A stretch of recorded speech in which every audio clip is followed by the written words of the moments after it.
ang tamang pagsiset dito sa higpit ng manubela or sa swabe niya, ganito.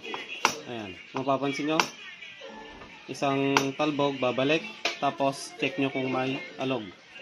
Okay, so pag wala na mga alog yan, pwede na natin higpitan yun nasa taas. Okay, ulit, ayan, diba? Swabe lang, tapos higpitan na natin nasa taas.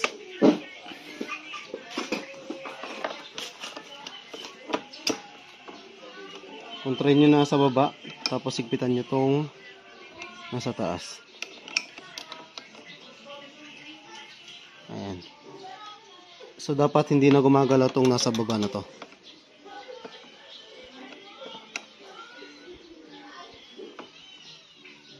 Ayan. Isa pa.